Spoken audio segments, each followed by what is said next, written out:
বাৎসরিক পূজা অনুষ্ঠানে সবাই ইব্রাহিমরে ধরছে, ইব্রাহিম চল আমরা পূজা দিতে যাব। সাইয়েদনা ইব্রাহিম ফানাযারা নাযরাতান ফিন নুজুম, তাকালেন আকাশে আর বললেন ইন্নী সাকিম, আমি যেতে পারবো না, অসুস্থ। আমি কি আসলে সুস্থ ছিলেন? তো অসুস্থ বললেন কেন? কারণ অসুস্থতা দুই ধরনের, একটা শারীরিক আর একটা সাইয়েদনা ইব্রাহিম মানসিকভাবে প্রচন্ড বিপর্যস্ত ছিলেন, অসুস্থ ছিলেন। এর কারণ গোটা উম্মাত মূর্তির পূজা করে, এই দৃশ্য দেখে কোনো নবী মানসিকভাবে সুস্থ থাকতে পারে?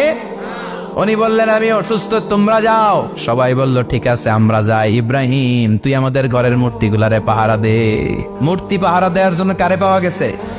সাইয়েদনা ইব্রাহিম কয় ঠিক আছে আজকে পাহারা দিমু, জন্মের পাহারা, যা তোরা দিতাছি, পাহারা দিতেছি যা। এইবার সাইয়েদনা ইব্রাহিম মূর্তির ঘরে ঢুকলেন, দেখেন কি সুন্দর কথোপকথন আল্লাহ তুলে ধরলেন। আল্লাহু আকবার। মূর্তির ঘরে, দেবীর ঘরে ঢুকে উনি ঘুরে ঘুরে তাকায়, দেখে একটা এমনি হাত আর একটা ব্যাগ করে 14-15টা হাত নিয়ে তাকায় আছে। উনি সবগুলার সামনে এভাবে তাকায় আছে, দেখে এক একটা এক এক চেহারা।